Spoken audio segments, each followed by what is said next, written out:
Série 2, numéro 36. Le mystère du temps, par Kim Nataraja.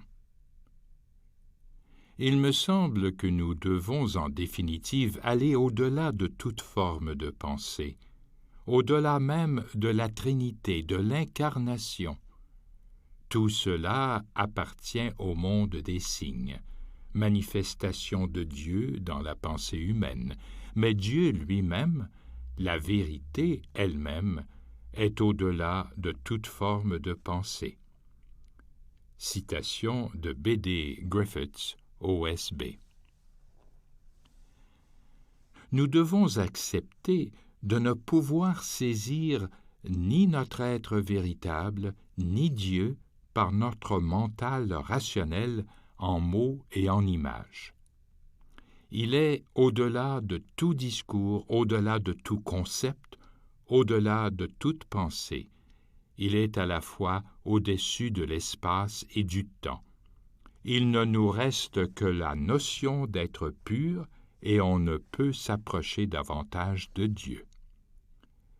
Citation de Clément d'Alexandrie, IIe siècle.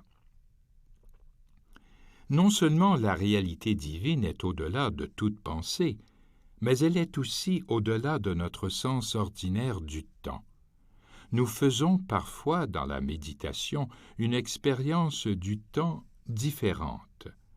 Dans notre groupe de méditation, il se peut que quelqu'un demande « Avons-nous vraiment médité pendant une demi-heure » Dans les lettres précédentes, le docteur Shanida Nataraja expliquait que la méditation désactivait notre sens habituel du temps et de l'espace.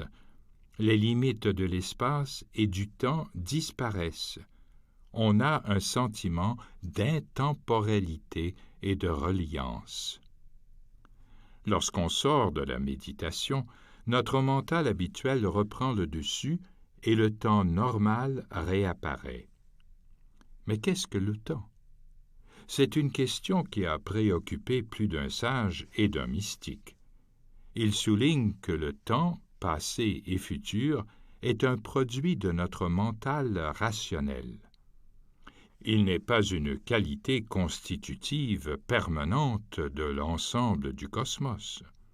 Einstein, dans ses théories, a clairement démontré la relativité du temps. Saint Augustin, au IVe siècle, nous en a aussi parlé. Qu'est-ce donc que le temps? Maintenant, qu'en est-il du passé et du futur? En quel sens existe-t-il réellement si le passé n'existe plus et que le futur n'existe pas encore? Quant au temps présent, s'il était toujours présent et ne s'enfuyait pas dans le passé, il ne serait plus du tout du temps, il serait l'éternité. Citation de saint Augustin, Les Confessions, livre 11, chapitre 17. Le seul temps qui ait une existence réelle est le temps présent, mais même là, saint Augustin nous rappelle qu'il existe trois temps, le présent des choses passées, le présent des choses présentes et le présent des choses futures, la mémoire, l'attention, l'attente. Saint Augustin, Les Confessions, livre 11, chapitre 26.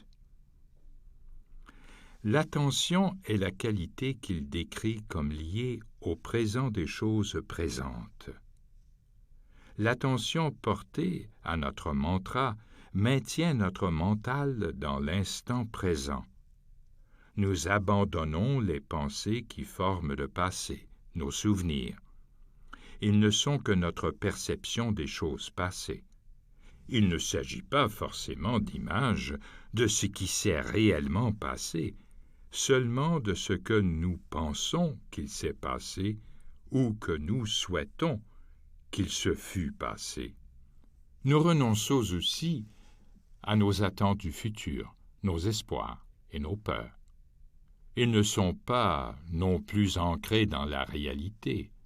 Ils ne sont que nos pensées, nos illusions et désillusions. Ce n'est que dans l'instant présent que nous pouvons véritablement être. Ce n'est que dans l'instant présent que l'intemporalité, la réalité divine, croise le temps, comme T.S. Eliot le décrit si magnifiquement. La curiosité des hommes recherche le passé et le futur, et s'accroche à cette dimension. Mais appréhender le point d'intersection de l'intemporalité et du temps est le travail du saint. Pour la plupart d'entre nous, il n'y a que le moment inattendu, le moment dans et hors du temps. La musique écoutée si intensément, qui n'est plus du tout écoutée, mais vous êtes la musique tant que dure la musique.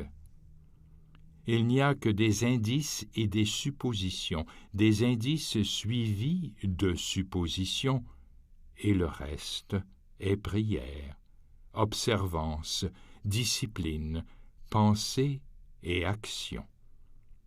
Et l'action juste est la libération du passé et aussi du futur.